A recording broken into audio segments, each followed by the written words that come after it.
G'day YouTube, it's Brett here from Overtime Game with you once again, and welcome back to some more FIFA 13 Connected Career Mode with Newcastle United, the mighty Magpies. Now of course, huge game today guys. The first leg of the Europa League quarterfinals against Tottenham Hotspurs. It is an away leg as well. We're hoping to pick up an away goal today and hold on to at least a draw, hopefully pick up the win. With an away goal, of course, to give us an advantage, taking it back to St James's Park, which is in 2 weeks, well, in a week actually, in a game after we play Man City at the weekend. Now, as we look at the Spurs side, they're extremely strong side with our starting goalie there. Of course, next year, Hugo Lloris will be a Newcastle United player. He is the man we're going to target to play in goal to take over from Ruffier. We're going to try and send Ruffier the other way in the deal. And hopefully we can pull off Lloris. What do you think about that, guys? Do you think I need that? And of course, Menez starting left midfield today. Maybe his final season at the club. We may be swinging a deal to send him back over to Lille in an exchange for Dimitri Payet. What do you guys think of that? I think it'll be a great deal for us, and we finally get a player that is actually a winger rather than, well, even a right midfielder, in all honesty, which Menez is. Now, of course, we are back to everyday videos now, guys. I have got my YouTube problem sorted.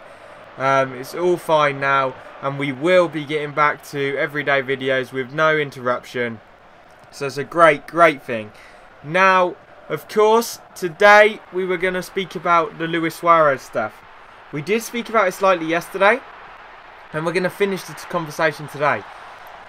Now, obviously, Luis Suarez bit someone at the weekend. His second offence. His original offence was in Holland, whilst playing for Ajax, and he was suspended for 7 games. Now, this has led many people to come out with their opinion of him being banned for a long period of time. And, of course, the FA has already come out and said that he's going to be banned for at least 3 games. Now, it is my understanding that that starts this weekend, so he won't be playing for Liverpool against Newcastle the weekend, was a huge advantage for Newcastle, and I'm putting it out there, it means a Newcastle 2-1 victory with Daniel Sturridge scoring the Liverpool goal, and Newcastle scoring 2. Obviously Cissoko will score a late winner. Now, I think because it's his second offence, he's going to miss the rest of the season, so I think that's 5 games, or it could be 4. I think it's 4 games actually. So there's already a 4 or 5 match ban. I then think he'll miss probably the first 7-8 games of next season.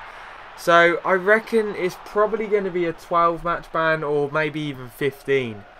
And yeah, it seems harsh, but it's his second offence, and it's the season following his offence of racist abuse as well as undignified behaviour against Fulham fans. Now, in my opinion, Suarez is the best player in the Premier League. And he's an absolutely fantastic talent, right up there with Messi and Cristiano Ronaldo, purely because Suarez does not have the talent around him that Messi and Ronaldo do, and he still plays at an elite level. He's absolutely fantastic on the ball, especially. Now, it is his anger that affects him. He does lose it at points, and of course that is why Liverpool have sent him to anger management classes now. And he probably needs more than just a few, I'll put it out there. And they've also fined him, but then again, money's not an option. Money's not a problem for him. And I think he desperately needs to sort out. Now, Liverpool are no way going to sell him. He is far too important to them and far too important to their seasons. I mean, he's a top goal scorer and he's been absolutely outstanding. I believe the stat is, without Suarez, Liverpool would be 20 points down than what they are now, and it could be even more. So I believe that would actually put them in the relegation zone. So that shows how important Suarez has been to the club. He's been absolutely outstanding. But we do have a free kick here, guys. Cabaye scored a free kick already this season in his perfect position, but unfortunately he just whips it too much and puts it over the bar. Couldn't get it up and over it quick enough. And fantastic chance, but just a wasted opportunity. And 35 minutes in, we're still 0-0. Now, a draw here wouldn't be the worst thing for us. Of course, holding Tottenham there at White Hart Lane is no mean feat. Now, as I was saying, I believe Suarez will get a lengthy 15-match ban probably. However, Liverpool will not sell him, no way. All these people saying they'll sell him because he's damaging the club reputation. in all honesty, he provides them with wins. Why would you waste that? And I don't understand why they'd give up on him yet. They still have a chance to maybe turn his anger around. Now, that's enough on Suarez. Let me know, guys, what you think of the situation and what's going to happen. Leave it in the comments below. And, of course, I'm going to respond to all of them. Now, of course, Man United did win last night, 3-0. And I didn't watch much of the game. I did see Van Persie's second goal, though. And, oh my God, it was absolutely outstanding. There's not much more I can say about that. That was a title-winning goal right there. That's the sort of stuff heroes are made of. Now, it's absolutely massive for Newcastle as well, because it keeps Villa 3 points behind, and now they don't have a game in hand. Wigan have Spurs to play as their game in hand. They also have Arsenal to play and Sunderland. So they've got a tough run. And then alongside that, their last game of the season is actually against Villa. So, although obviously right now Stoke, Sunderland and Newcastle aren't safe, I believe Newcastle are going to win at the weekend. And if we don't, we do then play QPR the next week. So I think we're safe. Sunderland have the easiest to run in. They do play Wigan, Villa and Stoke. So they do have the easiest running. Newcastle actually have the hardest, to be fair, out of a lot of them. But I feel all three are safe, and it's now between Villa and Wigan. And in my opinion, it's actually going to go down to the last game of the season when they play each other. And it's going to act as a playoff, and whoever wins will be the team that stays up. And it's going to be a heartbreak for whoever loses, I understand that, but I do think that's the way it's going to be. Let me know, guys, what you think on the situation and who's going to go down, and if Newcastle are going to be safe. Now, I believe they are, and I haven't got a worry, to be fair, especially with a game against QPR. We also play Southampton, so I think we're safe. So I'm not too worried. There obviously are a few people starting to worry now, but still nothing to worry about. Now, of course, there is massive transfer news today. As we all know, Bayern Munich are arguably the best squad in the world. You look at their depth, they have outstanding talent all over the pitch as well as on the bench.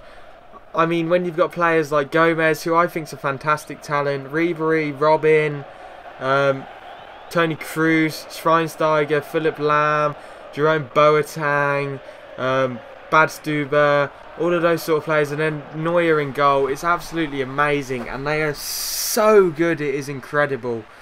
Now, they have just signed arguably the best youth prospect in the world, and one of the elite players in the world now, and that man is Mario Götze from Borussia Dortmund. Of course, Borussia Dortmund are in the Champions League. They play tomorrow night. It's Bayern Munich tonight against Barcelona, and Real Madrid, Borussia Dortmund tomorrow night. So it's going to be a shock to Borussia Dortmund, I think. Just as they're starting to get back on track in German football, make themselves a dominant force in European football, they go and sell their best player. Now, they do still have Marco Reus, but I think this is a bad sign to come for Borussia Dortmund. I think he'll be sold in January or in the summer. And I just think it's very poor. I know they've got, it's worth £32 million and 37 million euros. So it is a lot of money. But for a player like Götze, if they keep hold of him, he's going to easily be worth 50 million in a few years. I just think it's poor business. And it's just poor for Borussia Dortmund selling him to their biggest rival, who have won the German league already, the Bundesliga.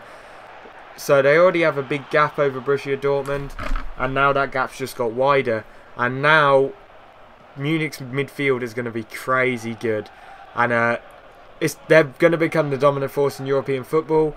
I think they're probably going to win the Champions League this season anyway. But I can see them winning it for the next couple of seasons now too. They are absolutely outstanding, and it's just bad business by Borussia Dortmund. I can understand selling him to Premier League football because he won't be coming back to play you, but now you're going to have to play him at least twice a season. And it's just poor business for Borussia Dortmund.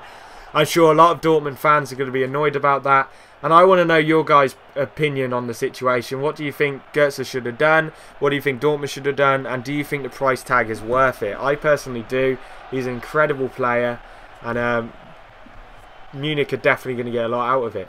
Now back to the video. As you can see, it's the 88th minute, 89th now. And it's still 0-0. It hasn't been the most exciting game, I must say. There's not been many chances on goal. There's only 1 minute added time as well, so the game will be over in now. So it finishes 0-0 here at White Hart Lane. No away goal for us, but we do hang on for a draw. So now we take it back to St James's with the chance to go through to the semi-final of the Europa League against Tottenham in front of the Newcastle faithful. We've got a big chance here, ladies and gentlemen. Bocally's pissed off because we're not playing him in the role he wants, but he can shut up. He's off at the end of the season anyway. And we're going to make it to the semi-finals of Europa League. We have got Man City in the next video, but it's not too big of a deal. I understand I want to win because it helps us move at the table, and we do want to win, but I'm focused on the Europa League, and that's what we're going to win, guys. And peace out, YouTube. We're heading into overtime.